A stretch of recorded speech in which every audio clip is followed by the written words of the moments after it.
Bienvenue à la session N pour notre événement Derrière les masques. 50% des entrepreneurs qui lancent leurs entreprises ne passent pas le cap des 3 ans, 30% des 2 ans et un tiers ne passe pas le cap des 10 ans, selon les sources de l'INSEE. Donc on peut très bien comprendre que quand on se lance à son compte, ça amène son lot de doutes, de questionnements. Et pour autant, l'échec, les doutes, les questionnements, c'est ce qui permet de réussir. Nos voisins, les anglo-saxons, sont très à l'aise avec l'échec. On sait qu'ils prennent ça comme un apprentissage. Et on te dit, vas-y, lance-toi, expérimente et tu verras après. Mais dans la culture française, c'est un peu plus compliqué. On a souvent peur du regard de l'autre, peur de l'échec, peur de se montrer vulnérable. Et pourtant, l'échec, c'est corriger, s'adapter, rebondir et ajuster sa stratégie constamment. Derrière les masques, c'est un concept qu'on a créé pour vous, pour montrer ce qui se joue vraiment derrière l'entrepreneuriat. Parce que je ne sais pas si vous avez remarqué, mais sur les réseaux sociaux, souvent on va voir les réussites.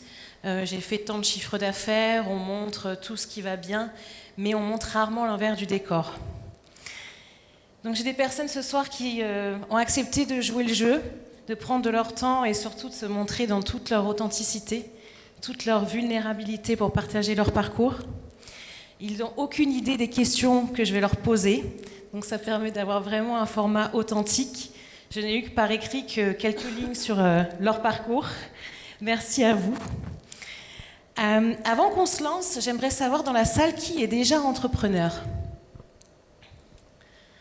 Ok, super. Est-ce qu'il y en a qui sont en projet? Ok. Bienvenue à tous. Et donc on a des kamikazes aussi, parce que se lancer dans l'entrepreneuriat, on l'a dit, c'est pas une mince affaire.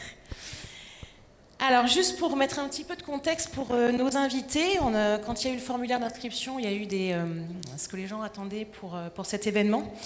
Donc je partage ça. Donc apprendre, échanger, réseauter. Le terme me parle. J'aimerais apprendre de l'expérience d'entrepreneur et sur la réalité du terrain, une vision des expériences complémentaires à la mienne. De la sincérité sur les expériences et les obstacles en tant que gérant de société suite aux émeutes de 2024. Un retour d'expérience sur comment connaître la manière dont on passe le cap de ces incertitudes. Retour d'expérience sur un sujet rarement abordé. Retour d'expérience sur la résilience. En tant qu'entrepreneur lançant un commerce de proximité en 2026, je souhaite comprendre comment ces dirigeants ont géré les imprévus et les doutes lors de la phase de création. L'équilibre entre passion et gestion. Mon projet est porté par des valeurs de solidarité, soutien animalier, partenariat CCH. J'espère découvrir comment on réussit à préserver une vision humaine tout en structurant une entreprise pérenne. Le réseau, l'inspiration, chercher des clés concrètes pour transformer les obstacles en opportunités. Réseau et l'inspiration. Échanger sur les perspectives d'avenir. Bon procédé pour s'en sortir de la crise économique. Écouter, s'identifier dans les difficultés d'un autre que soi. Entendre des possibles solutions. Ou tout simplement s'inspirer de sa foi, ténacité, reprendre confiance et booster sa capacité d'agir. Sortir de la mise en scène permanente qu'on voit sur LinkedIn, parler sans filtre, des doutes, des moments de bascule, des échecs, de ce qui se cache derrière les success stories. Les visions, les moments vrais, échange d'expériences, m'informer. Rencontrer des personnes de l'inspiration, comment ils ont réussi à faire face en apprenant de leurs erreurs. On y va ?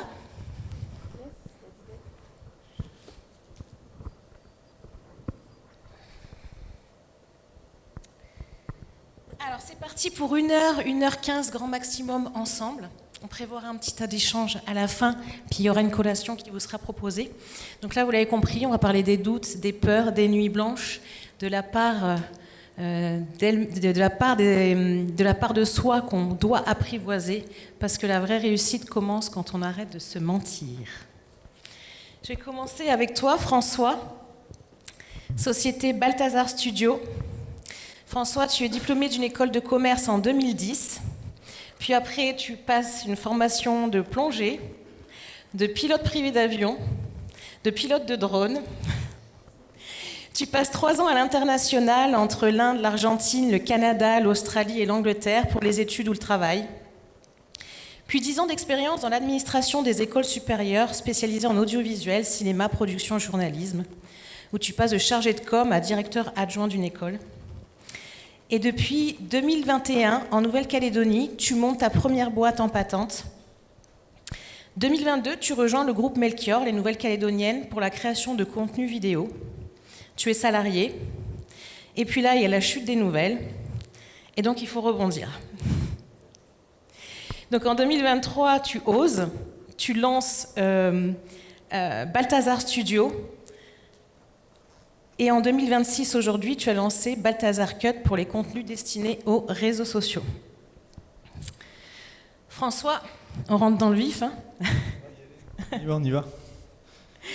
Quelle a été ta pire journée en tant qu'entrepreneur ? Je pense que la pire, ça a été la première. On venait d'être... on était aux Nouvelles-Calédoniennes, on était tous salariés, on était au chaud. Hein. Et on nous apprend qu'il faut vider les bureaux et faire nos cartons en 48 heures. Et pendant ces 48 heures-là, pendant qu'on faisait les cartons, il a fallu qu'on décide ce qu'on faisait par la suite, parce qu'en fait, nous, notre activité qui était dans la vidéo, elle marchait bien, et le papier, le journal, les Nouvelles-Calédoniennes était un petit peu en difficulté, donc tout a été englouti, mais on pensait qu'on avait vraiment la possibilité de continuer. Et je pense que c'est la création la plus rapide de mon histoire, et peut-être de celle d'ici, je ne sais pas. Mais en 24 heures, on a recréé la société, on a racheté du matériel, on a rappelé les clients et on est reparti. Celle-ci, elle a été particulièrement déroutante, mais en même temps, c'est quand on est devant le mur, là on n'avait pas le choix. Hein. 48 heures plus tard, il fallait qu'on ait quitté les locaux. Et en fait, on m'aurait donné 72 heures, j'aurais pas fait mieux, ou j'aurais pas fait différemment, donc je pense que c'était très bien. Après, il y a eu les événements, les émeutes, ouais, ça nous a un peu secoué. Je dis nous parce c'est moi qui ai monté la boîte, mais je ne suis pas tout seul évidemment. Il y a Kenny qui est là, qui fait partie de l'entreprise et qui est d'ailleurs là depuis avant, parce qu'on était ensemble aux Nouvelles-Calédoniennes. Et alors le soir des événements, on ne savait pas trop où on allait, mais c'est surtout après, on s'est mis en mode survie. On a essayé de réduire au maximum les charges, diminuer les risques et trouver des solutions, sachant qu'il n'y avait pas de perspective, on ne savait pas où on allait, enfin, vous connaissez tous l'histoire. Et on est encore là et on vient de faire nos 3 ans. Donc tu vois, j'ai déjà passé les premières statistiques et moi j'ai pas peur d'échec. Pas de l'échec mais d'échec. Les chèques me font pas peur. L'échec en 2 mots. Voilà, donc en gros, c'est la vie d'un entrepreneur. On cherche. Merci. Il y en a... Merci. En fait, on est dedans, on est dans le train. Le train il est en mouvement. Il faut avancer, on trouve des solutions, on discute, et puis il faut prendre les moins pires décisions, pas les meilleures forcément, mais les moins pires. Et en fait, c'est comme ça qu'on avance. Et puis après, on se remet en question, et puis on essaie de faire mieux la prochaine fois. Voilà. Donc voilà, ça commence un peu dark, mais je garde vraiment une note positive. Je pense que je suis le plus heureux dans ce que je fais. Je suis très bien entouré et j'ai une formidable équipe. Et voilà, donc c'est top. Super. Merci. Merci François. Et qu'est-ce que tu te dis dans ta tête ce jour-là, le jour où c'est vraiment ta pire journée ? Quand tu te lèves le matin, qu'est-ce qui se passe ? Alors, la pire journée, c'est vrai qu'elle est importante, mais des moments où on est en boucle et on se pose des questions, même des fois qui sont des décisions pas forcément hyper stratégiques, mais est-ce que c'est la bonne décision ? Ça, c'est tout le temps. Et en fait, c'est celle-ci, c'est ces journées-là et ces nuits-là qui sont les plus compliquées. Qu'est-ce qui se passe ? En fait, c'est toujours la même mécanique. Hein. On se dit, on fait un état des lieux de ce qu'il y a, de ce qu'on a devant nous. Des pour, des contre, des avantages, des risques, des enjeux. Et puis on se dit où est-ce qu'il faut aller sans trop se griller les ailes. Et cette mécanique-là, il faut la fluidifier au maximum pour qu'elle prenne un minimum d'énergie, qu'elle capte un minimum d'énergie, parce qu'en fait, on a besoin d'énergie pour faire le reste. Comment tu la fluidifies un maximum?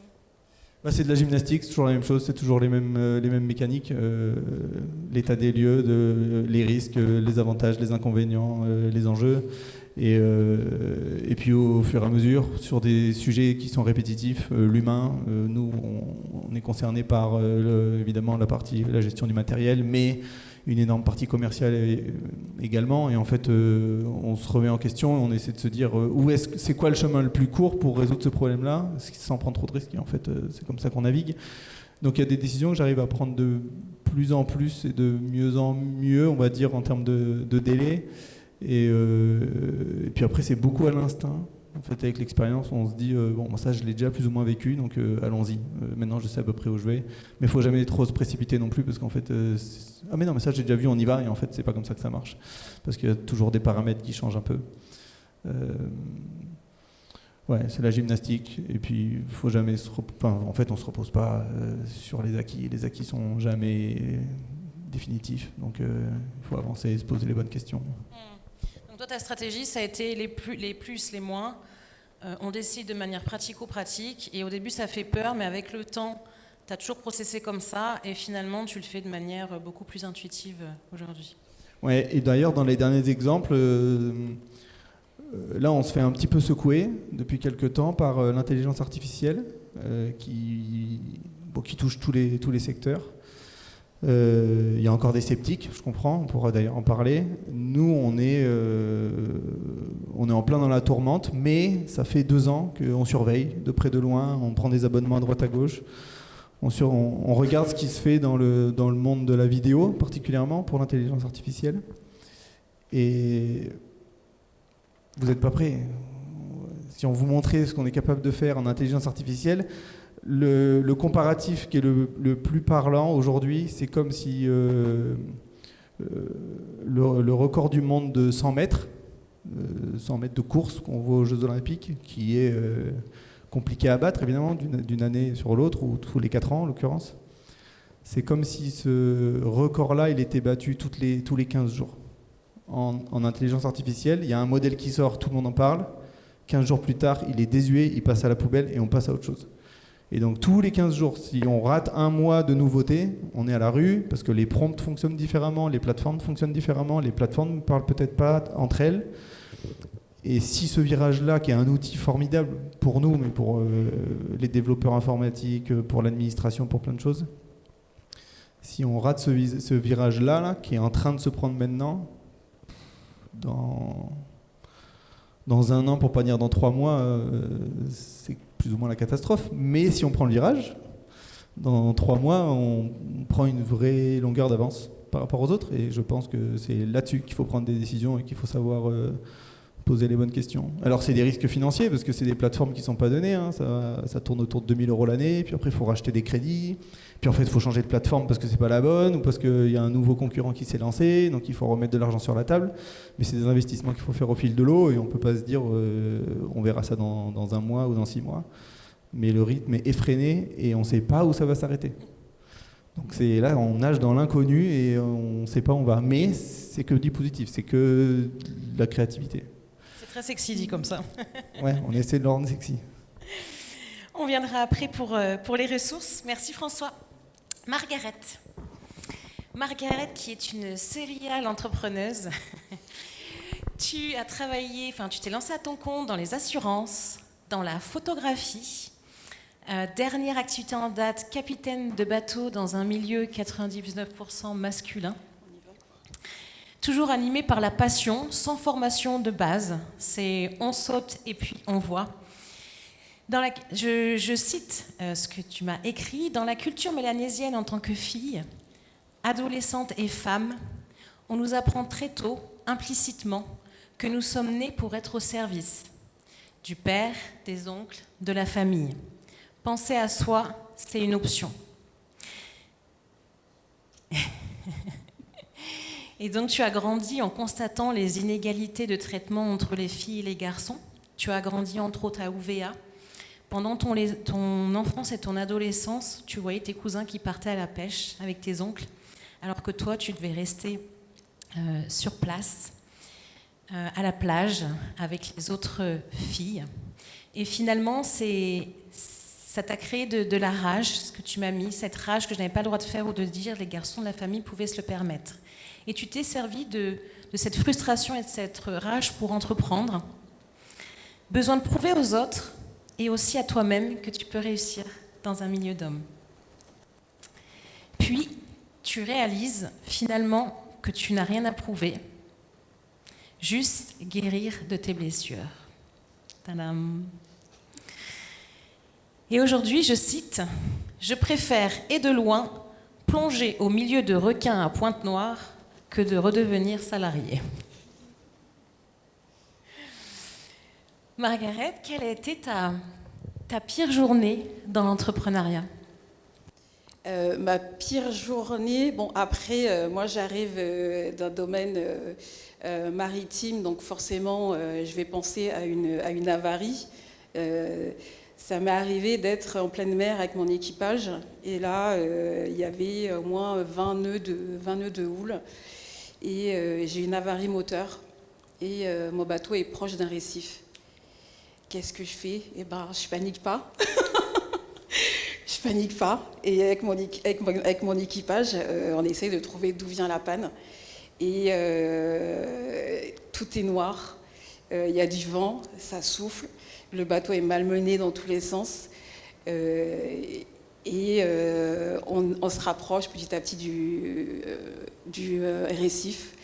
Et à ce moment précis, il y a tout plein de scénarios qui m'arrivent dans la tête, et je me dis, mais on touche ce récif, c'est la fin, quoi. Sachant ce qu'il y a en dessous, c'est vraiment la fin, quoi. Il fait nuit, j'ai ma radio qui fonctionne pas, les téléphones fonctionnent pas non plus. Donc oui, c'est ça ma pire journée, enfin ma pire soirée, et des soirées comme ça, il y en a eu énormément. Soirée comme journée, oui, ça s'est passé à de nombreuses reprises. Donc ces moments-là, ça nous apprend énormément sur nous-mêmes, en fait. Comment est-ce qu'on réagit face à des situations stressantes, ou dans ces cas précis, notre vie est en jeu. C'est pour ça que là, j'ai beaucoup plus de facilité à entreprendre, parce que je suis à terre, parce qu'il ne peut rien m'arriver de grave, entre guillemets. Je ne vais pas me faire bouffer par un requin, ou voilà, échouer sur un récif. Mais ce qu'on apprend surtout dans ces situations, c'est comment nous on réagit, et qu'est-ce qu'on apprend de nous, et comment on se voit réagir et gérer tout ça. En fait, c'est ça le truc intéressant, en fait, dans l'histoire. C'est ces mises en situation, et comment nous on fait pour en sortir, en fait, pour s'en sortir. C'est ça c'est fun, c'est à la fois flippant / fun. Donc là, on est vraiment au cœur de l'action. On parle des doutes, des peurs, mais là, c'est carrément ta vie yes. qui est en jeu. Et le fait d'évoluer dans un milieu masculin, en quoi ça a pu représenter un challenge pour toi, de te faire respecter, écouter ? Parce que tu étais la boss ? Bien sûr, j'avais besoin, comme je te l'avais écrit, j'avais besoin de prouver, en fait. J'avais besoin de prouver, ben voilà, je suis une femme, je peux très bien m'en sortir, je peux faire aussi bien. Je peux tenir dans la durée. J'avais deux équipages j'avais deux équipages à gérer, et il y avait un roulement avec ces équipages, mais moi j'étais là toutes les semaines, et c'était important pour moi. Mais l'envers du décor, c'est que je me mettais une pression de malade mentale, quoi. J'étais tout le temps sur le qui-vive, et j'étais jamais satisfaite de moi-même, en fait. Je voulais toujours faire plus, toujours mieux. Donc c'est super d'être dans le dépassement de soi, mais c'est bien aussi de se rendre compte qu'on ne le fait pas pour de mauvaises raisons. Et moi, je le faisais pour de mauvaises raisons, en fait. J'étais toujours là, et j'étais jamais satisfaite de moi, en fait. On pouvait passer des journées en mer, enchaînées sur des soirées, sur des nuits de pêche, mais je rentrais à terre, mais toujours avec ce truc, je peux en faire plus. Je vois. Est-ce que tu dirais que tu as dû développer certains comportements plus masculins pour te faire ta place ? Oui, complètement. Mais complètement en fait. La partie féminine, on la met de côté et on est obligé de s'adapter aux personnes qu'on est en train de manager, quoi. On peut pas montrer de faiblesse, on peut pas être dans le doute. On doit être sûr de soi tout le temps. On doit assurer tout le temps. S'il y a des choses compliquées à gérer, on doit être devant à gérer. On n'envoie pas quelqu'un de son équipage, enfin j'envoie pas quelqu'un de mon équipage enlever une ligne qui s'est accrochée sur les listes de mon moteur, quoi. Non, c'est moi qui le fais. Quand il y a de la houle, quand il y a un problème sur le mouillage, c'est moi qui vais à l'avant du bateau. Et j'avais cette... on a cette notion de prendre soin de son équipage en priorité, en fait. Moi, je passais après, c'était mon équipage avant, quoi. Il fallait toujours que mon équipage soit safe. Ce qui t'a raccroché, c'est vraiment de prendre le lead, finalement. Yes, c'est ça. C'est ça. Et un petit conseil que tu pourrais donner aux femmes qui sont entrepreneuses et qui managent des hommes, par exemple? Allez-y, en fait. Allez-y, franchement. Allez-y, franchement. Et en fait, j'ai remarqué au fil des ans, notre plus grand ennemi, c'est notre cerveau. Notre propre cerveau. Et moi, quand j'ai mon cerveau, je vais paraître pour une folle, on s'en fiche, on est entre nous. Non. Moi, en fait, quand je commence à avoir des pensées de doute, de peur, mais est-ce que tu vas y arriver, meuf? Mais là, alors j'ai surnommé toutes ces pensées-là qui ne m'amènent à rien. Je les ai surnommées Pedro. Alors j'ai dit non mais Pedro, calm down, écoute, moi je suis passée par ça, je sais ce que je vaux, je sais qui je suis et je sais que je vais y arriver, quoi. Alors tes pensées négatives de doute et de peur, tu peux te les garder pour toi, quoi. Et c'est bien d'y aller, quoi, allez-y, quoi, kiffez, quoi. Faire taire la voix, la nourrir. Yes, non, mais tout le temps, quoi, cette voix qui est dans notre cerveau à nous dire « Mais je sais pas, tu penses pas que tu devrais un petit peu ralentir? Tu penses pas que tu devrais... » Ben non, en fait, tais-toi. Laisse-moi vivre ma vie, quoi. Est-ce que ça t'est arrivé d'être déstabilisée émotionnellement parce que sur un rapport de force homme-femme, mais par exemple? Bien sûr, mais bien sûr. Et là, je vous parle pas... Là, je vous parle d'un point de vue... mais bien sûr que oui, surtout quand on est en mer, on n'a pas trop d'échappatoire et on n'est que dans le bateau, quoi. Bien sûr qu'il y a eu des moments de clash, des moments chauds de chez chaud, mais dans ma vie privée également, pendant les émeutes, une petite parenthèse, hein, je vais au port à sec, j'ai mes bateaux qui sont là-bas, qui sont sur Plume, donc je passe Saint-Louis, première tentative de carjacking. La personne est devant moi avec un fusil de chasse et j'ai le réflexe, j'avais baissé toutes les 4 vitres de mon véhicule, histoire que les personnes voient qu'il n'y a personne dans ma voiture, je suis toute seule, je suis tranquille, je veux juste passer, quoi. Et il y a un gars qui est devant mon véhicule, il est avec son fusil de chasse, il arme son fusil de chasse, il me demande de descendre de mon pick-up, je lui dis non.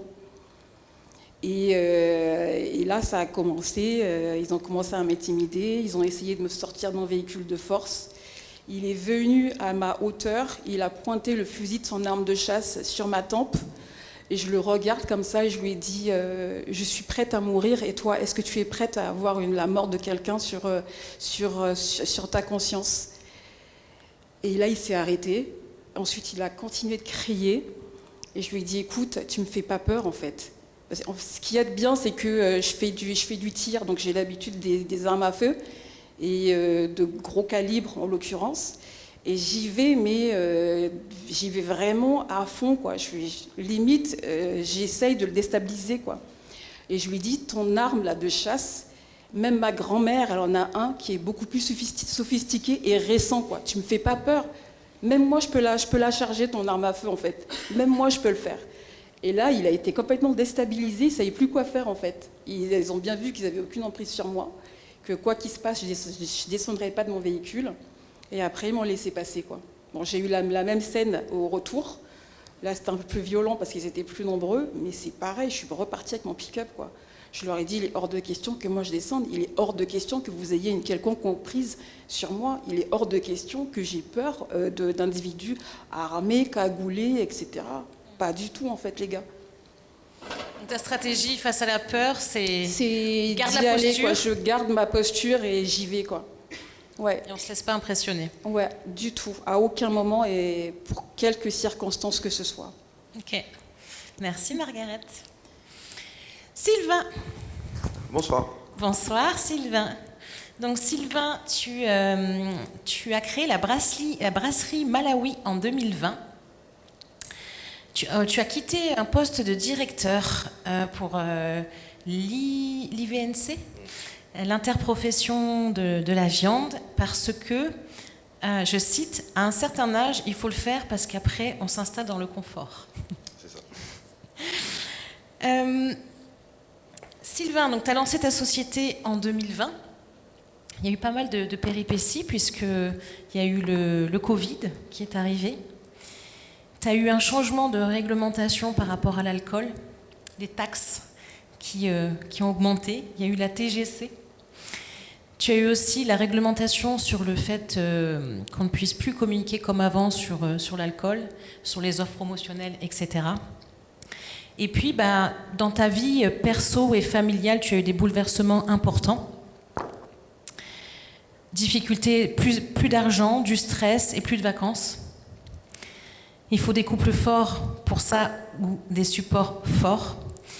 Et puis, il y a eu les émeutes, et là, il a fallu s'accrocher parce que tu as été proche de la liquidation.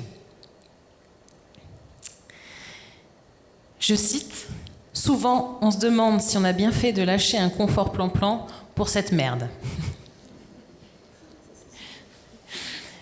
Et la réponse aujourd'hui, c'est toujours oui, puisque tu es ici avec nous et que tu n'as aucun regret ni doute.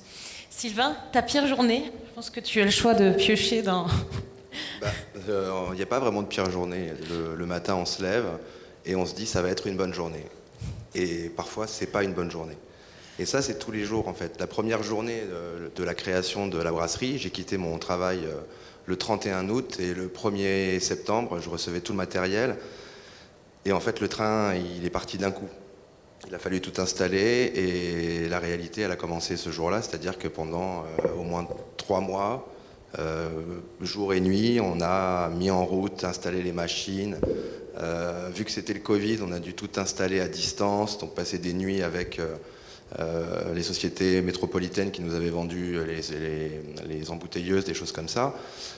J'ai trouvé quelqu'un pour installer les machines localement, donc quelqu'un qui a un diplôme en maintenance, qui a fait Jules Garnier, et on a vraiment habité ensemble pendant les 3 premiers mois. Mais c'était un bonheur de voir le projet se réaliser.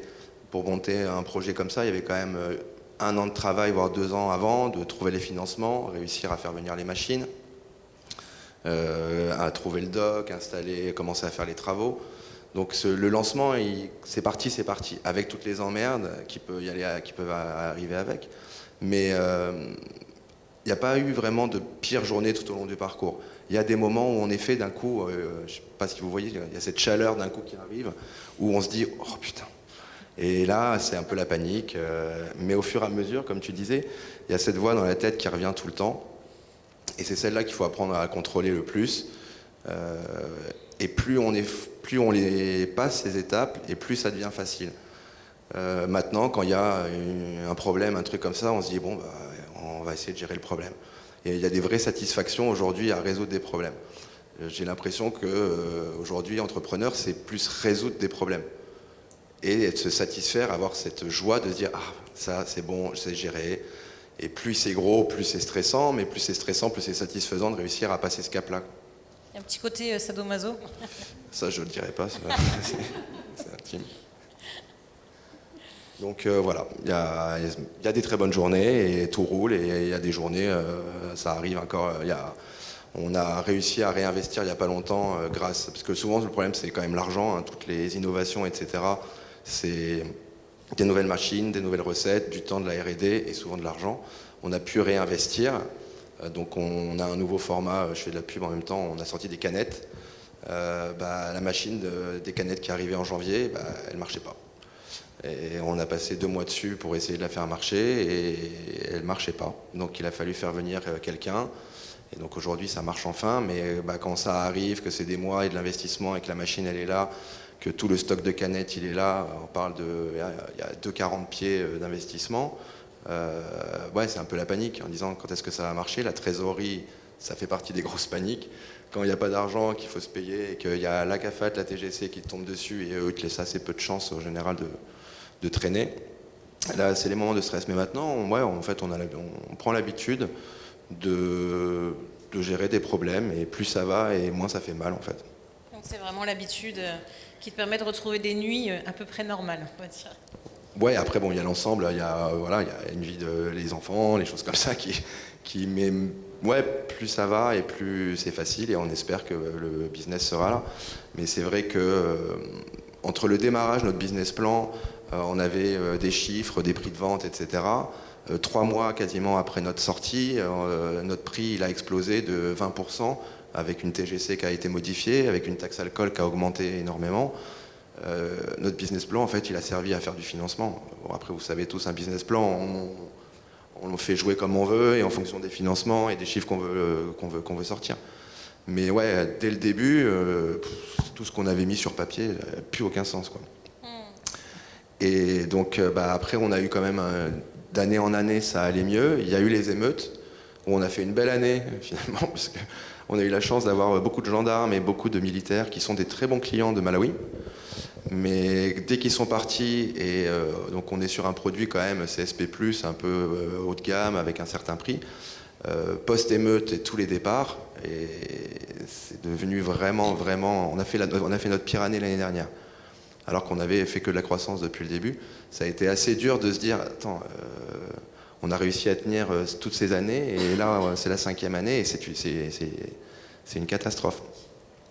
Mais on a toujours des gens quand même, la recherche de fonds, la recherche d'investisseurs, la recherche de partenaires, il y a quand même toujours des gens, si vous êtes sûr de votre produit et que votre produit tient quand même la route, il y a toujours des gens qui vont s'y intéresser. Il y a des gens quand même qui ont de l'argent, il y a des gens qui ont des envies, on n'est pas non plus une multinationale, et on a trouvé les gens qui continuent d'y croire, et c'est pour ça que on est encore là. Donc nous, on a fait 5 ans. Faut passer les 10 ans maintenant, mais du coup... Mais du coup, on a fait quand même une grosse partie de l'aventure et on espère que ça va continuer. Ouais. Et on peut plus dire ça, on peut plus faire d'afterwork, on peut plus faire grand chose. Mais donc ouais, l'année dernière, ça a été la plus dure et voir la liquidation potentielle et se dire refuser l'échec, mais se dire à un moment si on a tout essayé, mais apparemment, on n'avait pas tout essayé, donc on est encore là. Est-ce qu'il y a des moments où vous avez eu envie de baisser les bras? Je m'adresse à vous trois, si quelqu'un veut s'exprimer. Je pense tout le temps. Oui, bien sûr, mais bien sûr que ça fait partie du, ça fait partie du game, quoi. Des fois, je me dis, mais qu'est-ce que tu fais? Pourquoi tu te fatigues autant, meuf? Pourquoi tu ne trouves pas tu réponds pas à une petite annonce, tu ne trouves pas un emploi de salarié, et puis tu es tranquille tous les mois, tu demandes tes congés, tu as tes week-ends, et tu travailles à des heures raisonnables et tu n'es pas là à bosser comme une tarée là, tous les jours de la semaine, week-end compris, tellement déconnecté du calendrier que je ne sais même pas c'est quand les vacances, et pourtant j'ai 2 enfants. Je ne sais même pas c'est quand les vacances, c'est quand les jours fériés. Je m'étonne encore des journées, comment ils appellent ça? Des journées pédagogiques, je ne sais même pas à quoi ça sert. Je m'étonne de tout, quoi. Et je me dis, mais d'un autre côté, j'envie ces personnes qui arrivent à se contenter d'avoir un poste pépère, quoi, en fait. Pourquoi nous, on se fait chier, en fait? Non, mais rapidement, on se dit, en fait, non. On a très envie de retourner sur le salarié en se disant, putain, les vacances, ah ouais, ça serait trop bien, les congés payés, etc., le salaire, la tranquillité, je suis malade, j'y vais pas. Je suis malade. Ouais, mais en fait, très rapidement, on se dit non, il n'y a aucune envie d'y retourner. C'était la raison pour laquelle je suis parti, moi, c'était le salariat plan-plan. Tout le monde me dit, ouais, t'as le poste de rêve, ouais, quand j'aurai 50 ans, ouais. Mais pas à 30, 40 ans, le poste, il est venu trop tôt. Peut-être que dans quelques années, je vais rechercher une planque comme ça. On a toujours, on n'y croit pas, on n'a pas envie de retourner salarié, enfin pour moi. C'est clair. Non, mais complètement. Non, non, non. Le salariat, c'est pas fait pour des personnes qui ont envie d'entreprendre. Ça, c'est sûr. C'est complètement à l'opposé, quoi. Et une chose importante, c'est aussi de trouver un réseau autour pour partager. Parce que bah, là, avec tout ce qui s'est passé, on se dit, punaise, j'y arrive pas. Bah, quand on partage avec tous ceux qui sont autour, en fait, on se rend compte que personne n'y arrive trop. Et du coup, bah, ça rassure, on partage nos problèmes, nos envies d'abandon et nos difficultés. Et quand il y a quelqu'un qui réussit autour de nous, au contraire, on en est super fiers, on est content et ça redonne un peu d'énergie. Donc l'entourage. Hein. L'entourage, ouais. D'entrepreneur, parce que du coup, ton pote prof te dit bon, ouais, c'est cool, du coup, j'ai racheté un bateau et puis je pars en vacances. Oui, bon, ok, très bien.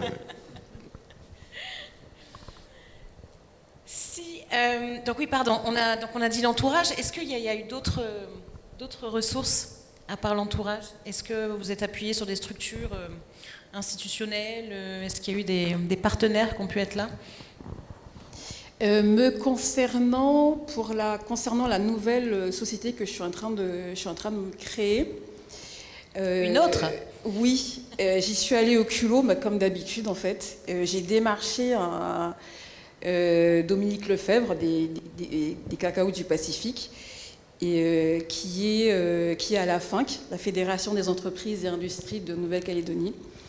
Et à partir du moment où je fais sa rencontre, il m'ouvre des portes, mais un truc de malade mental, quoi.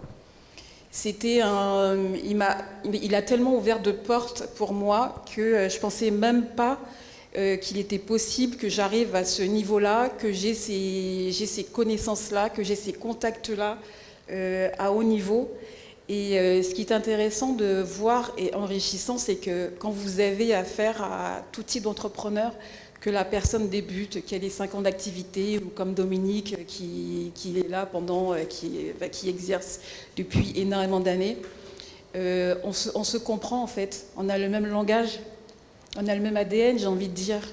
On est passé par tellement de galères, on est toujours là à avoir beaucoup de résilience et à vouloir continuer, quoi. Donc moi je dirais pour la création de ma nouvelle société, la FINC. Je sens que dans ce que vous partagez, le fait de s'entourer d'entrepreneurs, d'être dans des réseaux, c'est vraiment une force. Si on repense au moment où on est un petit peu plus dans le creux de la vague, et si ce creux de la vague c'était un miroir, qu'est-ce que cela t'a montré que tu ne voulais pas voir? François?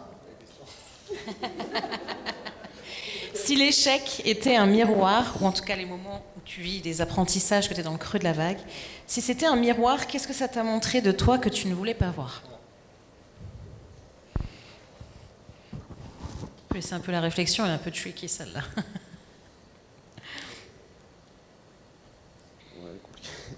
Oui, en fait, ça fait appel à... Enfin, je pense qu'on est tous différents. Moi, je sais que j'ai des défauts sur... J'ai plein de défauts, mais il y en a certains en particulier sur la manière des fois dont je communique. Et c'est dans ces moments-là où on se dit, bon, en fait, ça peut pas durer, on ne peut pas éternellement mal communiquer ou mal juste se fermer les yeux. En fait, c'est pas une solution. Et donc on apprend à faire autrement, mais c'est les moments qui font mal, mais c'est les moments qui font évoluer. Donc en fait, sur l'instant, c'est pas très agréable, mais on sait qu'il faut passer par là pour avancer. Donc le miroir, la vague, tout ça, j'ai bien compris. Mais c'est nécessaire. Et puis moi, c'est sur ce défaut-là. Mais j'imagine que les autres ou vous dans l'assemblée, c'est pareil. Vous avez tous des défauts, et c'est dans certains moments de difficulté. C'est là qu'il faut affronter ses peurs et puis trouver des solutions, parce qu'en fait notre pire ennemi c'est le cerveau, mais en fait c'est quoi le risque? Enfin, souvent c'est jamais très, très grave, hein. Moi j'ai jamais vraiment eu l'envie de baisser les bras, l'envie de baisser les bras, le risque qu'un jour ça s'arrête, oui, mais bon, si ça doit s'arrêter, bah, ça s'arrête. On parlait d'échec au début. L'échec dans la culture anglo-saxonne fait partie, et même mieux valorisé parfois, que le succès, parce que quand on échoue, en fait, on apprend, et puis on recommence différemment. Enfin, c'est le principe de l'être humain avec un cerveau assez malléable, ce qui s'appelle d'ailleurs la plasticité cérébrale. C'est qu'à chaque fois qu'on apprend quelque chose, là ce soir pour moi c'est une première, j'aurai ça en plus dans mon cerveau. Et en fait, un échec c'est pareil, il crée une nouvelle connexion, et on se dit la prochaine fois que je monte une boîte, ou la prochaine fois que j'échoue, ou que je pense échouer, j'ai déjà vécu l'expérience, donc je vais trouver une solution qui me permet d'éviter l'échec. C'est clair ou... C'est très clair. Je me suis embarqué dans un tunnel tout seul. C'est très clair, et c'est un conseil que je donne souvent à mes coachés, c'est de rationaliser la peur finalement. Et c'est de se dire, qu'est-ce que je risque ? Finalement, il n'y a rien de grave dans la vie, à part peut-être la maladie et la mort, dans le fond. On aura toujours l'occasion de rebondir. Et avec le recul, est-ce que tu aurais fait des choses différemment ?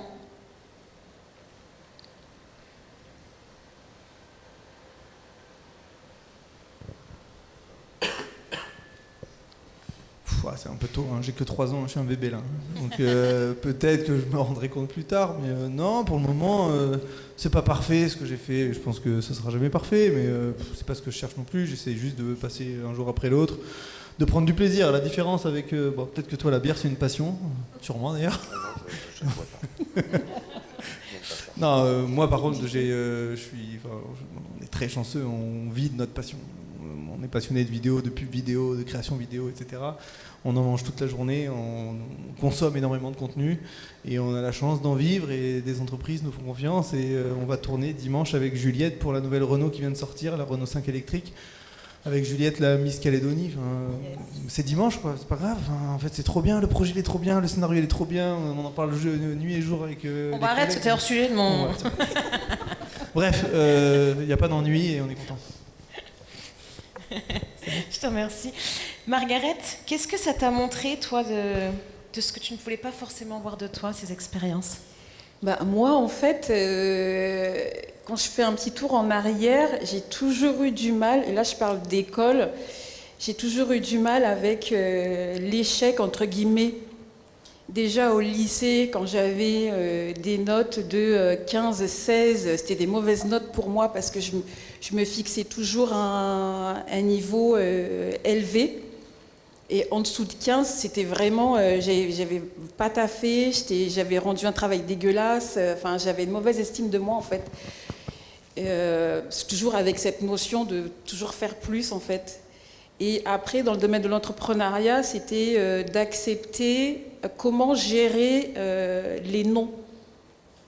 Comment gérer quand t'en démarches quelqu'un et que la personne, elle nous dit « non, en fait, on va pas faire appel à vous ». Comment on le gère ? Et au début, mais je le prenais tellement personnellement, mais je remettais tout en question, quoi.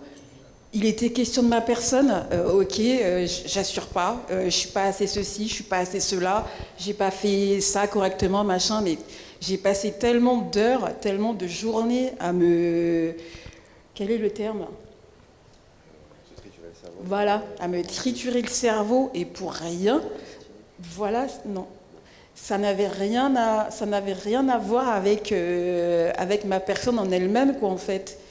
Et au fil des années, c'était d'apprendre à accepter d'avoir un refus, en fait. C'est tout bête quand on le dit comme ça, mais c'est ça, en fait.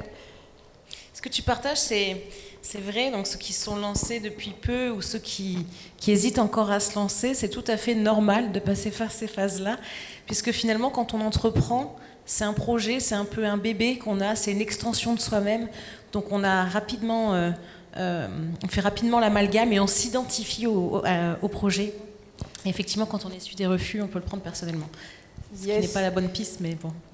Et ce qui m'a permis de relativiser pendant toutes ces années, c'est que quand j'avais des amis entrepreneurs qui venaient vers moi et qui me faisaient part des phases difficiles qu'ils étaient en train de vivre, moi, j'étais là en bonne conseillère. Mais t'en fais pas, il n'est pas question de toi, nanana, nanana. Et par contre, quand il était question de moi, mais je m'auto-flagellais, quoi. J'ai dit à un moment donné, on va se détendre. On va essayer de comprendre comment on fonctionne et on va essayer de rectifier le tir, quoi, parce qu'on n'est pas là pour se faire violence seul. Comment il s'appelle déjà, le petit bonhomme ? Pedro, calm down. Alors c'est vrai que recevoir des refus et des non, c'est compliqué, mais bon, faut apprendre à se détacher. Comment tu fais concrètement pour apprendre à te détacher ?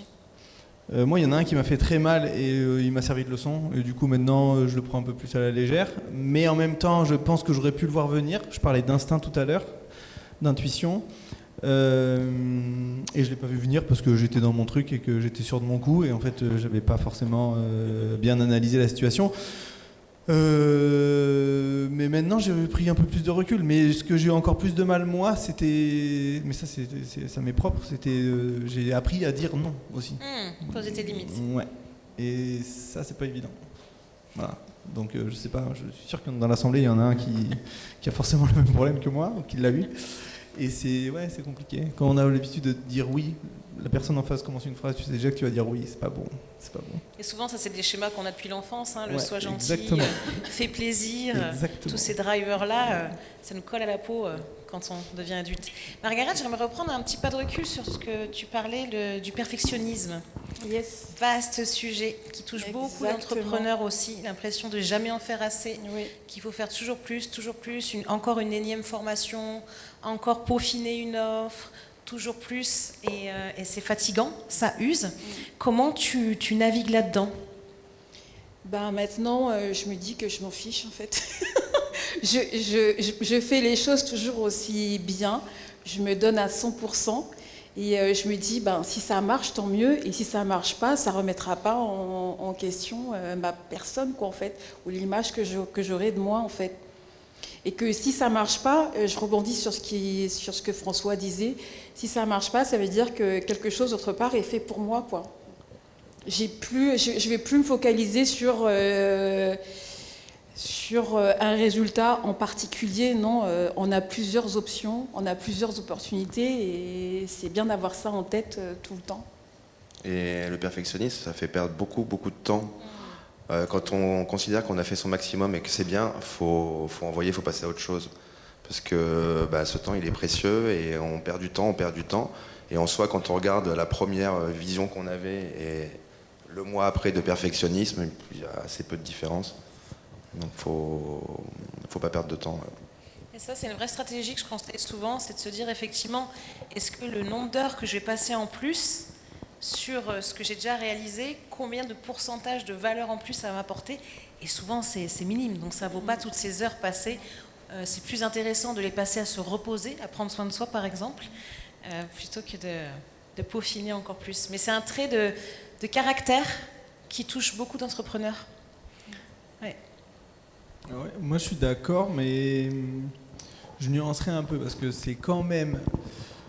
En fait, le curseur de perfectionniste, il est délicat parce qu'en fait, on ne sait pas trop. On est tous perfectionnistes. Ça n'existe pas, on ne sait pas ce que c'est. Oui, en fait, c'est assez abstrait. Il n'y a pas de perfection. Par contre, nous... si, moi je te dis que quand tu es perfectionniste, tu le sais.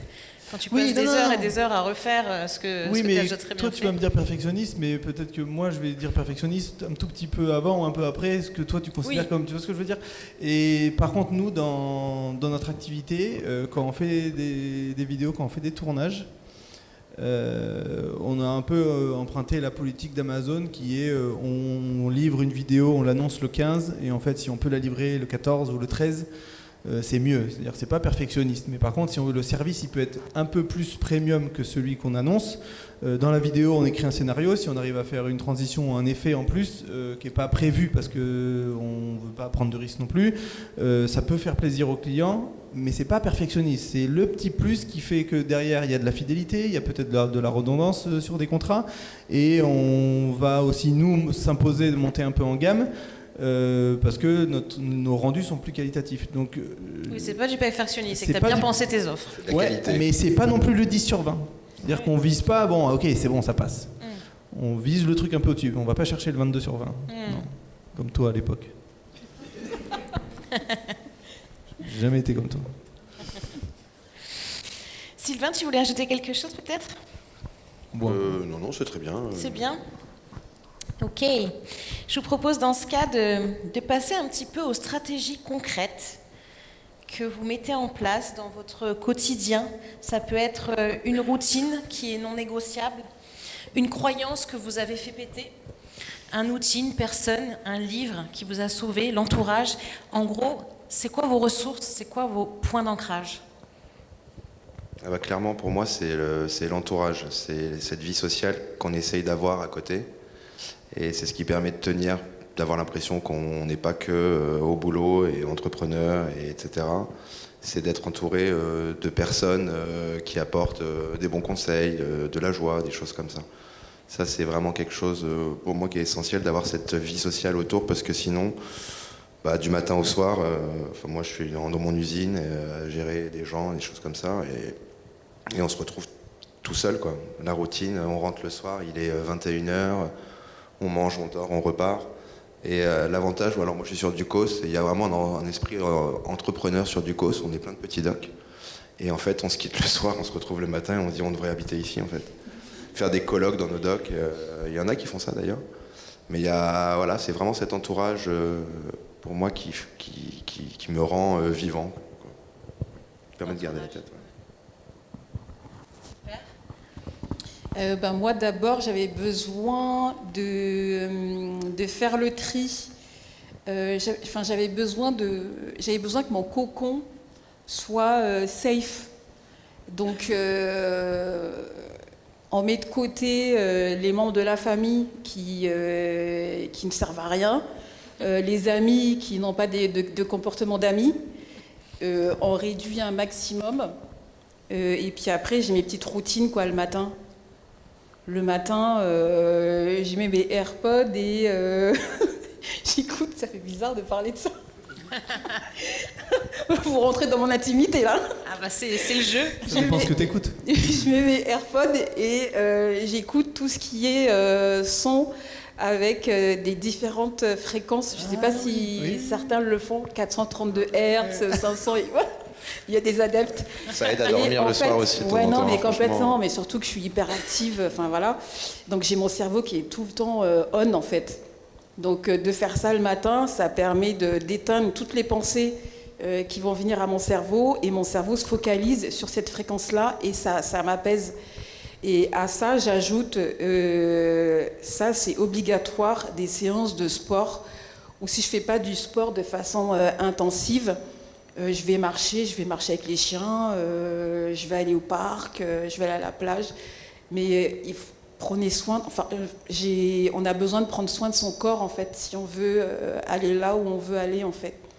Ne pas se négliger en fait, c'est important de s'écouter. Que si des fois on sent qu'on a des moments où on est un peu stressé, où on ne sait plus où donner de la tête, bam, on ferme l'ordinateur. On met nos téléphones portables en mode avion et on part. On s'aère la tête et ce sera toujours mieux après, quoi. L'entrepreneuriat, c'est pas un sprint, c'est plutôt un marathon. Voilà, c'est ça. Et c'est vrai que j'en vois beaucoup des dirigeants qui finalement chargent les plannings, les agendas, font toujours plus, et il n'y a pas du tout le temps pour souffler. Donc finalement, tu te retrouves en mode pilotage automatique et à un moment donné, il y a complètement une perte de sens sur pourquoi je fais mon travail, puisque finalement l'entrepreneuriat c'est pour avoir de la liberté, du temps de qualité, du temps pour soi, et on peut vite tomber dans cette spirale de se perdre en fait. Oui, c'est ça. Et de tomber malade mentalement, de s'oublier. Il faut trouver un moyen de gérer son cerveau, comme elle disait en fait. Ouais. Je pense que les entrepreneurs, c'est des gens qui réfléchissent beaucoup, qui ont des idées, donc qui sont sûrement créatifs et qui ont un cerveau qui tourne à plein régime. Et le plus dur, c'est de gérer ce cerveau. Alors chacun le fait comme il peut, en faisant du sport, en faisant de la méditation, en faisant la fête, enfin chacun son mode de vie. Mais mettre son cerveau en pause, c'est indispensable parce que c'est lui qui nous épuise. Ouais. Comment tu fais toi pour mettre en pause ? Moi je sors. Moi, je joue à les copains et je sors. Ouais. Chez les copains. J'avais essayé la méditation, mais j'ai du mal à me caler 5 minutes sans que le cerveau. Alors, plus on le fait, plus ça marche. Mais il suffit que tu abandonnes au bout d'une semaine et puis il faut repartir à zéro. Mais par contre, c'est très efficace. Se concentrer sur la respiration, ça calme un peu le cerveau. Mais rapidement, t'es là, bon, attends, faut que j'y aille. J'ai assez respiré. J'ai assez respiré. Je repars en apnée. Je pense qu'il y a on est tous, enfin c'est toujours pareil, mais on est tous différents, donc on a tous un équilibre, mais le vrai mot c'est l'équilibre, il faut trouver son équilibre à soi. Dans les trucs de base, c'est sûr que le cercle social proche, il est important. Le cercle professionnel aussi, quand je dis professionnel, ça peut être d'autres entrepreneurs. Le sport, moi j'écoute énormément de podcasts sur plein de choses, mais du coup le podcast ça me plaît, il n'y a pas d'image, je consomme assez d'images comme ça au quotidien. Et j'ai essayé de trouver mon équilibre, et il y a un truc que je me suis mis dans la tête, et du coup j'ai envie de vous le mettre dans la tête, et je le dis à tous mes stagiaires, je le dis à tout le monde, j'ai pas le temps, ça n'existe pas, j'ai pas le temps, c'est pas vrai, c'est juste une excuse que j'ai pas trouvé le temps de le faire parce que c'était pas important pour moi, mais j'ai pas le temps de faire de sport. Il y a des entrepreneurs, Emmanuel Macron fait du sport, donc je pense s'il arrive à courir 1 heure ou 2, peut-être plus que ça d'ailleurs, dans la semaine, vous devriez pouvoir le faire aussi. Donc j'ai pas le temps. C'est juste une très mauvaise excuse pour vous-même, parce qu'en fait vous vous cachez derrière vous-même, et parce que vous n'avez pas décidé de prendre le temps, donc vous ne l'avez pas mis dans votre ordre de priorité de la journée ou de la semaine, et c'est vous qui le payerez à la fin, hein, personne d'autre. Hein. Donc, et il y a un autre truc aussi qui est important, que j'ai vu un super documentaire sur Arte là, ou je sais pas quoi. C'est attention à ce que vous mangez, parce qu'en fait la nourriture nourrit le cerveau. Et il y a des expériences qui ont été faites sur des familles qui ont nourri, enfin des mamans qui ont nourri des enfants avec beaucoup de junk food, et les enfants se sont révélés, mais sur des quantités, enfin sur des tests en termes de volume assez conséquents, se sont révélés turbulents, anxieux. Ils ont d'abord fait des tests évidemment sur des souris, etc. Et ça s'est révélé aussi sur des adultes et sur des enfants ados. Et donc la nourriture, vous nourrissez votre cerveau au quotidien, faites gaffe, juste faites gaffe. Je suis pas parfait non plus, hein, vous inquiétez pas, vous me croiserez sûrement soit en train de boire de la bière Malawi, ou peut-être dans un fast-food, mais juste faut en avoir conscience, c'est comme le sport, c'est comme tout le reste. On se dit des fois que c'est anodin, et en fait c'est pas forcément le cas. Mais trouvez votre équilibre, hein, chacun son équilibre, il faut se connaître, quoi. C'est vrai que dans les parcours que je peux rencontrer ou lire ou regarder, trouver son équilibre, c'est vraiment ce qui permet de tenir dans la durée. Ouais, de trouver son équilibre. Une croyance que vous avez... Ah oui, non, je vais revenir sur le j'ai pas le temps. Effectivement, pour se responsabiliser et parfois se mettre... pour se mettre... comment dire, être honnête envers soi, c'est vrai, c'est de remplacer j'ai pas le temps par ce n'est pas ma priorité. Au moins les choses sont dites, c'est mis au jour et c'est plus clair. Ça fait mal, mais au moins c'est de l'honnêteté envers soi. Est-ce qu'il y a une croyance limitante que vous avez réussi à faire péter ? Je vais pas y arriver. En fait, si, on y arrive toujours, quoi. Et même sur la partie, si jamais tout s'effondre, etc., comme on disait, au pire, c'est pas si grave que ça. Bon, après, il y a toujours la partie financière, c'est la société aujourd'hui qui nous donne des stress, mais on prendra ses valises, on rebondira. On sait qu'on est apte à rebondir si on en est là aujourd'hui. Avant de faire ça, bon, j'ai déjà eu 2-3 autres expériences d'entrepreneurs qui n'ont pas réussi, comme on disait à l'anglo-saxonne. Le mec d'Alibaba, il a dit qu'il a dû échouer 4 fois pour arriver à créer ça.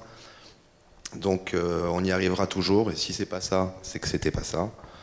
Et que le risque global aujourd'hui, il n'est pas si énorme que ça. Même une liquidation, des choses comme ça, quand on n'a rien, de toute façon on peut rien nous prendre.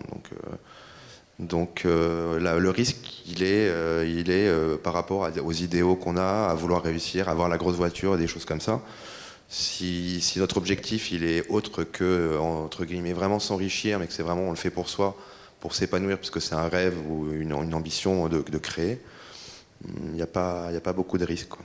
Et on y arrivera toujours autrement, en tout cas. Alors, je fais juste la part des choses entre rêve et ambition de créer, parce que On n'est pas tous faits pour être avocat ou pour être comptable ou pour être et on n'est pas tous faits pour être entrepreneur. Donc je pense vraiment que si c'est un rêve d'être entrepreneur pour idéaliser l'entrepreneur, je pense qu'on n'a rien d'idéal là autour de la table. Mais je pense qu'il faut un peu des prérequis de prise de risque ou de choses comme ça. Et c'est un métier comme un autre, mais qui demande une petite préparation et on l'a pas forcément tous. Et d'ailleurs, la société nous le montre. Il y a une majorité de salariés parce que ça coche quand même certaines cases de sécurité, etc. Et certains cerveaux ont besoin de cette sécurité-là pour avancer et performent encore peut-être même mieux en tant que salarié qu'en tant qu'entrepreneur. Donc tout le monde n'est pas fait pour être entrepreneur, mais si vous avez ce projet et cette ambition, je pense que ça vaut le coup de le tester. Ouais. Quitte à aller vers un échec, mais ça sera que de l'apprentissage. Puis il n'y a pas d'échelle de valeur, parce que c'est vrai, quand on parle entrepreneuriat, ça peut complexer aussi les gens qui sont salariés. Mais l'idée, c'est quand on est salarié, c'est vrai qu'on peut entreprendre dans sa vie, en fait, et choisir justement que pour nourrir un projet personnel, eh ben, cette sécurité financière, elle est essentielle aussi. Ouais. Merci de le souligner.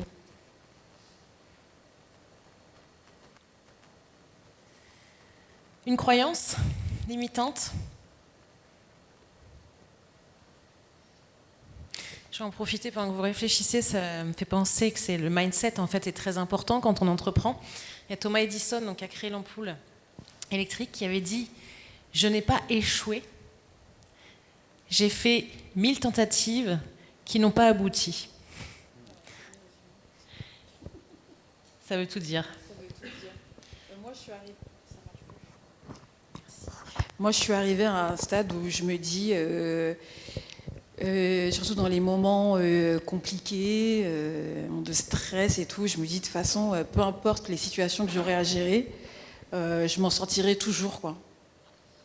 Peu importe ce que j'aurai à gérer, je m'en sortirai toujours. C'est quelque chose que tu te dis tous les matins pour l'ancrer ? Tout le temps, mais tout le temps. Surtout quand je suis dans des moments de stress, c'est toujours ce que je me dis, quoi. Et là, la pression redescend et là, on a les idées plus claires, quoi. C'est ça, c'est clairement le niveau de cortisol. Quand il est vraiment en négatif et qu'il est haut, le stress, comment on va faire pour se réguler ? Alors on avait dit, il y a le sport, il y a les amis, il y a plein d'autres stratégies. Dans le public, est-ce que certains veulent partager des stratégies concrètes qu'ils ont justement pour garder le cap ? Parce qu'on a un certain nombre d'entrepreneurs, ou après, ça peut être aussi quand on est salarié.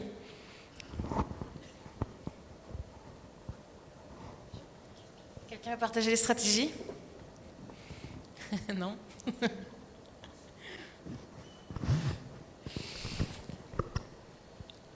Ok. On peut faire un karaoké pour détendre l'atmosphère. Petite musique de fond. Je suis très fort sur Céline Dion. Non, c'est pas vrai. Ah oui, t'es chaud pour montrer Pas dans les du aigus. tout, pas du tout. Ça sera coupé au montage.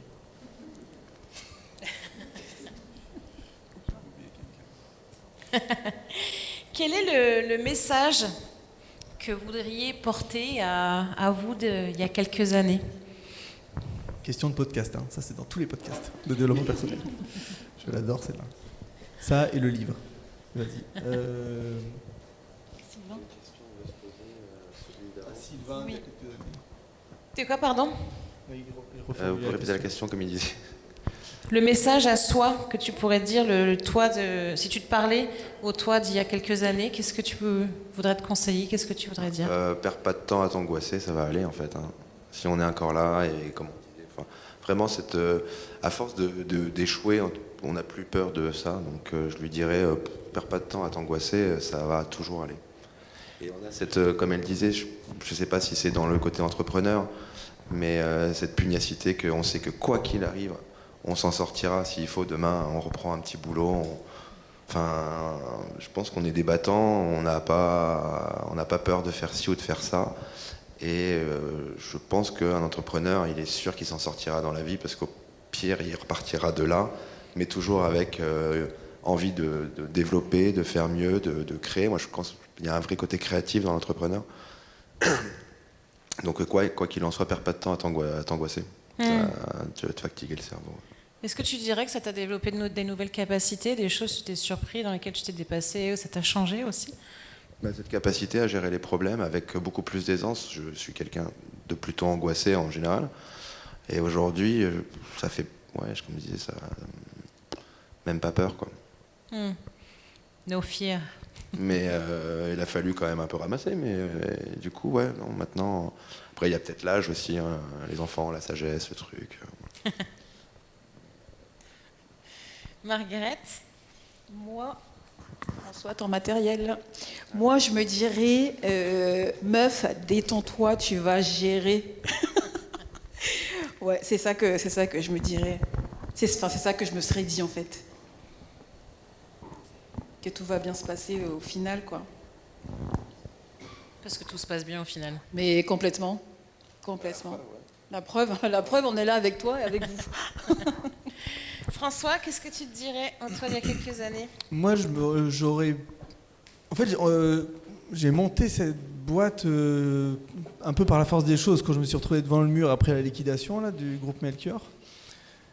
Et en fait, l'aventure, elle est incroyable. Mais donc, en fait, j'aurais dû me dire faut y aller plus tôt.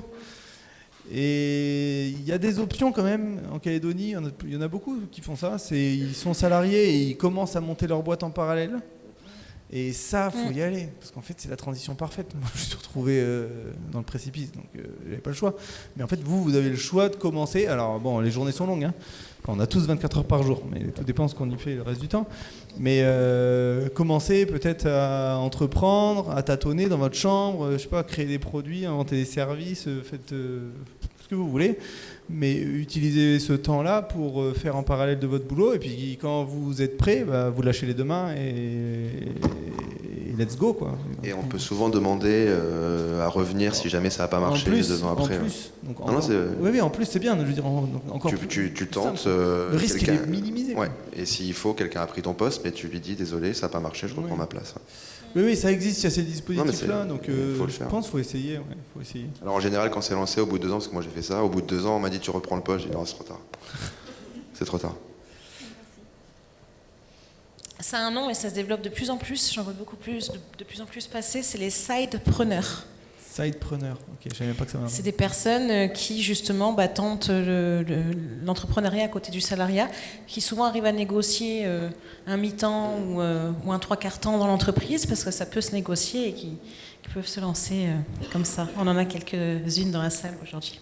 Donc voilà, je me le dis à moi avant, mais je vous le dis surtout à vous, c'est le moment. Voilà. C'est le moment.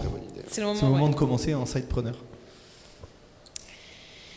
Ok, l'heure tourne, on arrive sur la fin de notre table ronde. Ce que je vois, c'est que on réussit pas malgré nos failles, mais on réussit surtout en apprenant à les apprivoiser. On a eu des partages, des tips, faire taire ses petites voix, écouter des fréquences, prendre du recul, rationaliser, foncer aussi. Quand il y a une peur, on y va et on garde sa posture. Il y a eu plein de choses qui ont été partagées. Avant de vous laisser le mot de la fin, je voudrais inviter le public. Si vous avez des questions, c'est le moment. On est entre nous. Est-ce qu'il y a des choses qui restent dans un coin de la tête ? Désigné d'office. En plus, c'est pour toi la question. Donc, face au non, toi tu dis que tu fonces, mais qu'est-ce qui se passe dans ta tête pour. Quand tu me face au non, au refus. Je vais prendre mon cas personnel, ça sera plus simple. Des fois, je n'ose pas aller demander ou m'entretenir avec d'autres entrepreneurs parce que j'anticipe le non. Toi, comment tu fais pour justement dire à Pedro, tais-toi, tais-toi, n'anticipe pas le non, vas-y, tu verras la réponse. En fait, je vois ça sous un autre angle. Je me dis, si tu y vas, tu peux avoir, ça peut t'ouvrir ça comme porte en fait. J'ai arrêté d'aller vers les choses négatives et je vais voir plutôt toutes les options que je pourrais avoir en fait. C'est ça, je reste focus sur les opportunités. Il ne faut jamais le prendre personnellement surtout en fait. À partir du moment où on te dit non, quand ta maman elle te disait non, tu fais pas ci, t'es réessayé, puis tu finissais, ou c'était non, Comme je disais, c'est peut-être des réflexes de l'enfance, hein, mais on s'en fiche du nom. C'est le nombre de oui, les portes qui vont t'ouvrir, le nom il est insignifiant à côté. Faut... Petit apport théorique, puisque tu parlais de neuroplasticité tout à l'heure, le cerveau va toujours aller chercher la preuve de ce qu'on lui ordonne en fait. Donc si on se dit je vais essuyer un non, déjà on arrive dans une posture où on est fermé, on est dans la peur, on ne sera pas naturel, on ne va pas rayonner, on ne va pas dégager, donc ça se ressent sur l'interlocuteur, et puis on a de fortes chances d'essuyer un non. Donc moi, si je peux donner un petit tip, c'est de pratiquer de la visualisation, ça marche super bien. Pourquoi ? Parce que dès lors que le cerveau s'est projeté dans du positif, l'inconscient le cerveau ne fait pas la différence entre ce qui est réel ou irréel. C'est pour ça d'ailleurs que parfois on a des peurs par anticipation qui sont complètement infondées, mais pour autant on a peur quand même. Donc se projeter dans de l'ambiance, comment ça va se passer, dans du sourire, dans quelque chose d'agréable, il se dit ok, je suis allé dans cette expérience, j'ai fait un petit bond en avant, ça s'est bien passé, donc en fait c'est bon, j'ai rien à craindre. Et le jour de l'entretien ou de la discussion, on est beaucoup plus détendu. Et du coup, je rebondis sur ça. C'est vrai qu'un élément moi, qui m'a aidé à avancer, c'est un peu dans la méditation toujours ou quoi que ce soit, mais c'est vivre le moment présent. En fait, le passé, c'est le passé, on peut pas le changer. Et le futur, c'est que de la fausse anticipation. Enfin, on peut pas... Oui, on peut visualiser, il faut essayer de visualiser le positif, mais en fait, tout se passe là, maintenant, à chaque moment. Donc, le moment présent, c'est quelque chose qui permet de rationaliser le passé. Ça sert à rien, tu peux pas le changer. Et le futur, c'est à toi de le créer, mais c'est tout de suite que tu le crées. Et ça m'a vraiment aidé le moment présent. Et c'est dans le présent que tu crées les opportunités. Ouais. Mais il faut pas projeter, il va arriver ci, il va arriver ça. Tu vis des angoisses pas possibles, alors qu'il se passe rien parfois. Mais voilà, le passé, c'est passé, et le futur, faut pas se vriller le cerveau avec le futur tant que c'est pas arrivé. Enfin, donc le moment présent, c'est important. Ou de trop coller au plan, des fois. Quand on a trop une idée en tête et qu'on veut que ça se passe absolument d'une manière, si on force trop les choses, on risque d'être déçu parce que ça se passe jamais comme on a envisagé. Ce que ça nous apprend, et je rebondis sur ce que tu dis Aurélie, c'est la flexibilité. Ok, au début, et tu faisais mention de ça aussi, Sylvain, tu as un business plan, et il t'arrive une merde à gérer, et tout ne se passe pas comme prévu. Donc c'est bien d'avoir cette flexibilité, de se dire, t'aimerais bien que ça se passe comme ci, comme ça, comme tu l'avais bien imaginé, bien pensé étape par étape dans ton petit cerveau sympathique, là. Et de savoir rebondir quand tu as quelque chose à gérer et de te dire qu'au final, peu importe ce que tu auras à gérer tout au long de la durée, tu arriveras au même objectif, quoi. À ton objectif final, quoi, c'est ça. L'autodérision, ça marche bien aussi. D'arriver à se voir un petit peu du dessus. Moi, je le pratique avec de l'humour en se disant bon, en fait, c'est pas du tout ce que j'avais imaginé. Et finalement, ça permet de se déstresser plutôt que de le prendre négativement. Rire de soi, ça fait beaucoup de bien, ouais. Clairement. Quelqu'un d'autre qui veut partager ou qui a une question par rapport à ce qui a été présenté ce soir ? Oui. Ouais, j'ai une petite question. Merci déjà à vous quatre pour vos mots et vos conseils. De par votre expérience, comment on vient à entreprendre ? Parce qu'effectivement, tu t'es retrouvé face au fait accompli, mais quand c'est pas le cas, en fait, j'ai pas envie de dire comment viennent les idées, mais en fait, comment on se dit maintenant je vais créer, maintenant je vais me lancer. Comment vient cette réflexion en fait ? Pour ma part, il n'y a jamais de bon moment. Et en fait, ça vient, c'est une conviction profonde qu'on a en fait, tu vois. Des fois, on a un poste, on est salarié, mais on n'a pas cette énergie, on n'est pas enthousiaste, c'est pas fun quand on va au taf tous les matins. On passe pas de superbes journées et là on se questionne, on se dit mais qu'est-ce que je fais ? Est-ce que je continue ? Est-ce qu'il n'y a pas une passion que je pourrais développer et dans laquelle je pourrais faire mon business ? C'est à partir de là en fait, c'est s'accomplir en fait. Le départ c'est ça. Qu'est-ce qu'on fait ? Est-ce qu'on continue ou est-ce qu'on se lance dans quelque chose qui nous anime, qui nous attire, même si ça nous fait flipper à fond quoi. Ça peut être aussi, tu as une idée, une passion, et exactement. Qui prend viscéralement. Et... T'as déjà une idée ? T'as déjà une idée en tête ? Pas spécialement, Ok. En fait, ça vient comme ça. T'as déjà une idée, tu l'as un peu testé autour de toi, c'est un produit, c'est un service, tu sens qu'il y a un marché parce qu'il n'y a pas vraiment de réponse à ce truc-là. Et puis en effet, en contrepartie, tu es dans un quotidien qui t'épanouit peut-être plus. Et en fait, c'est une espèce de tout qui avance dans le même sens. Et tu te dis, bah c'est évident, maintenant j'y vais. Puis voilà. Donc il n'y a pas un moment, mais ça se construit progressivement. Et le premier truc, c'est j'ai une idée.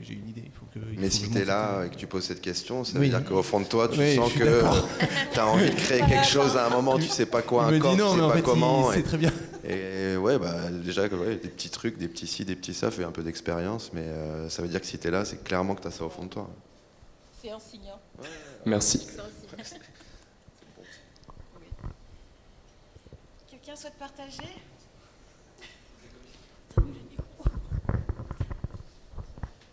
Est-ce que vous arrivez à faire la différence entre l'acharnement inutile et la persévérance quand vous vous lancez dans quelque chose, dans un projet, une étape de la création d'autres entreprises ou autre ? Bonne question. Tu le connais ? Entre acharnement inutile et persévérance. Vas-y. La frontière peut être mince, Je dirais que l'acharnement inutile, en général, c'est que ça aboutit pas. Il y a une liquidation qui arrive, où il y a un moment, la persévérance, c'est essayer d'aller au bout du bout du bout. Ouais. C'est vrai que la frontière, elle peut être mince. À moins d'être arrivé jusqu'au bout du mur, mais... Je me verrais pas abandonner tant que c'est pas à la fin. Tu vois. Mais ça, c'est l'acharnement. Mais pas inutile. Je sais pas. En fait, il devient c'est pas l'acharnement. En fait, il devient inutile. Il est pas inutile parce que tant que c'est pas fini, c'est pas fini. En fait, c'est le mot inutile qui est décisif. À quel moment ça devient inutile ? Ça devient inutile. L'acharnement utile. Ok. Ouais, l'acharnement utile. Persévérance, donc. On fait du français, la dictionnaire. Ouais, je sais. Moi, personnellement, je sais pas m'arrêter, en fait.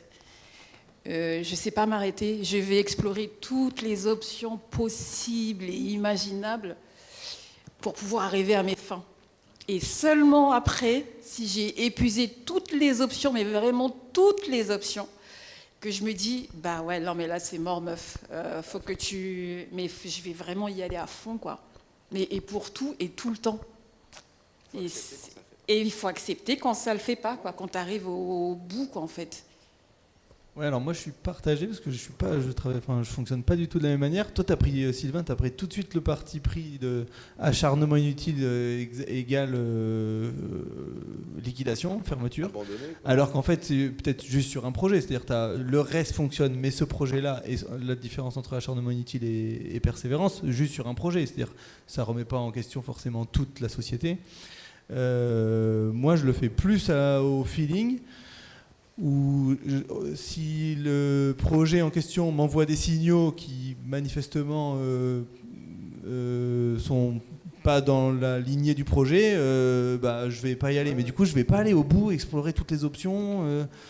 Je pense on n'est pas du tout. La fait phrase pareil. qu'elle avait sur Edison et son ampoule là, s'il avait pas essayé les 1000 fois. Ouais, mais parce que du coup il avait une vraie conviction aujourd'hui. Ouais, mais du coup il avait peut-être vraiment une conviction. Et qui te dit qu'il n'aurait pas abandonné à la 1230e fois en se disant c'est acharnement inutile, je suis pas arrivé, tant pis.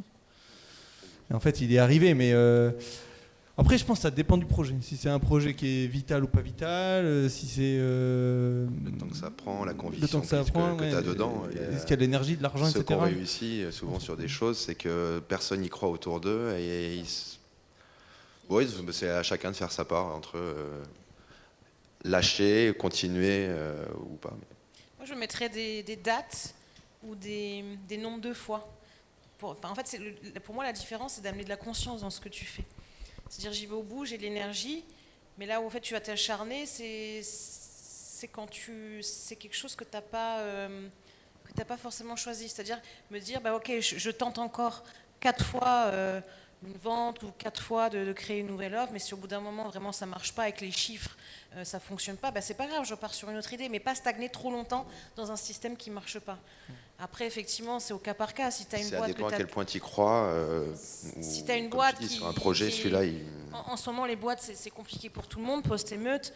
Bon, bien sûr, tu persévères et que tu t'acharnes aussi, parce que tu ne vas pas perdre ta société et baisser les bras. Mais c'est vraiment, voilà. Moi, je pense que c'est une question d'énergie, de la persévérance. Personnellement, j'y mets quelque chose de un petit peu positif, où tu as encore la foi, tu as encore l'énergie. Quand tu t'acharnes, tu es dans une énergie un peu plus... tu prends moins de plaisir, tu es fatigué, tu es épuisé. Donc c'est vraiment ce curseur d'énergie en fait, qu'on a. Est-ce que c'est bon ou c'est pas bon, quoi. Oui, la différence entre persévérance et acharnement, il est sur le curseur énergie. Ouais. Ça devient trop là. Ouais. Ok. Ouais, je suis d'accord. On a répondu à... Cool. Est-ce qu'il y a quelqu'un qui veut faire un partage, des choses qui ont bougé, des questions, des questionnements?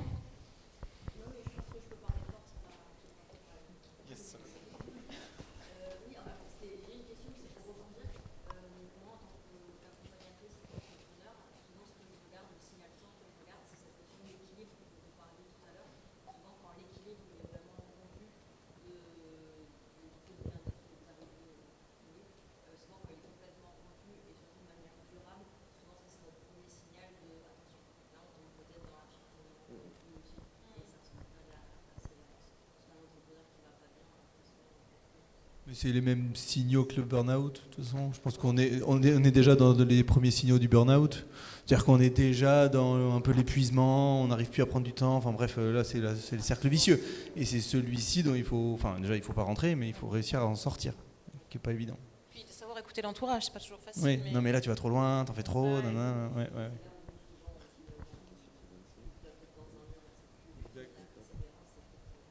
Oui, là c'est plus de la persévérance. Oui. Ouais, exact.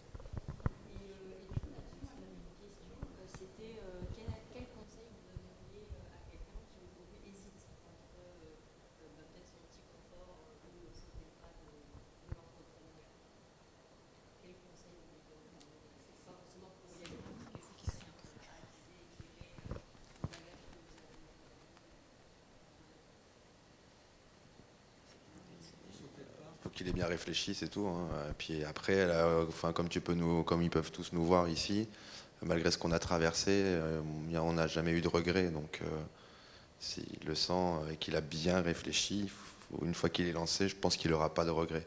De temps en temps, il doutera, mais le retour, comme on disait, le retour au salariat aujourd'hui. Je pense qu'il y a un moment, en vrai, on sent le truc, il est mûr. Hein. Le projet, il est mûr. On n'arrête pas d'y penser, on l'a testé un petit peu, enfin du moins on a testé l'idée dans des discussions. Enfin c'est vraiment de l'intuition de chacun, hein, mais oui, après des fois il manque un élément, il manque peut-être un partenaire pour monter l'aventure, il manque de l'argent, il manque un local, il manque... mais en fait si le projet, le concept général il est là et que franchement on le sent. Et ce qu'il dit c'est le test. Moi en effet avant de monter la brasserie en fait j'avais pris un tout petit doc, j'avais acheté un peu de matos et ça faisait 1 an et 1 an et demi que je testais des recettes, que je faisais goûter aux gens et que les gens disaient non c'est pas mal, non, c'est pas mal. Puis au bout d'un moment mais faut le testing, faut le tester à petite échelle, à bricoler, faire un prototype, peu importe, mais le tester, ça c'est important. Ouais. D'ailleurs, il y a une émission.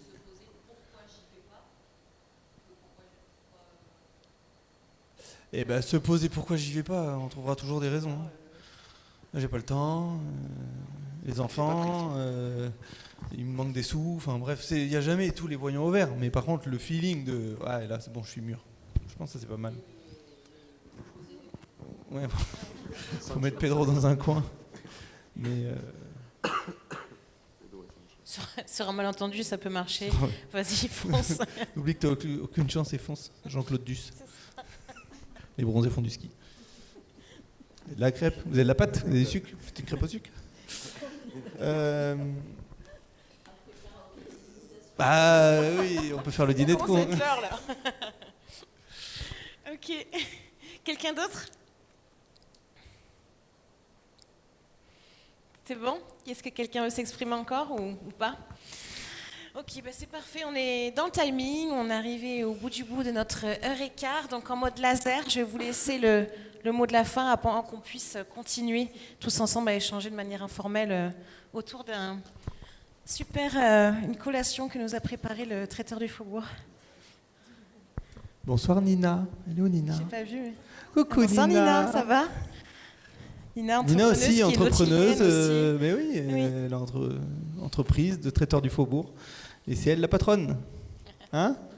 Toi aussi, t'as des nuits compliquées des fois? Bon, Bon, Sylvain, le mot de la fin, s'il te plaît, aide-moi parce que.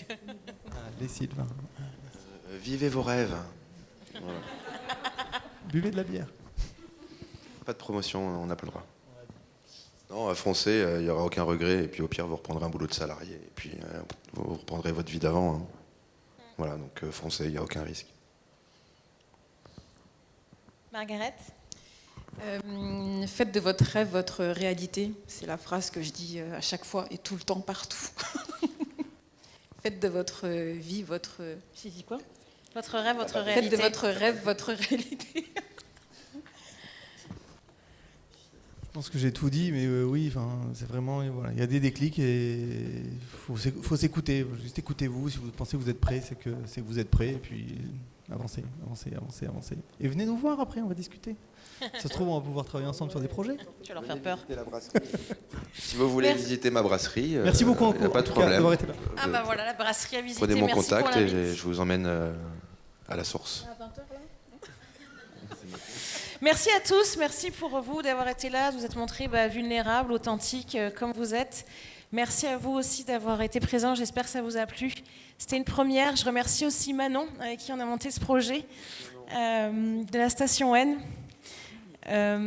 C'était un plaisir de faire ta rencontre Manon et de travailler avec toi, toujours de bonne humeur, dynamique, donc c'est chouette. Manon, tu veux dire un petit mot pour le dernier mot de la fin ou... J'étais pas préparée à dire un mot. Ah. Non, mais merci beaucoup déjà à tout le monde d'être venu et merci beaucoup aux invités aussi, à toi Aurélie qui a préparé cette table ronde et tu as maîtrisé cet exercice avec brio. Je suis très très contente parce que c'est un nouveau format qu'on n'a jamais fait, qu'on essaye. Donc n'hésitez pas aussi à nous faire vos retours, à nous dire ce que vous avez aimé, moins aimé, pour qu'on s'améliore aussi. Donc voilà, merci à tous et n'hésitez pas à les poser aussi toutes les questions autour du petit cocktail qui est prévu ce soir. Voilà, merci beaucoup tout le monde.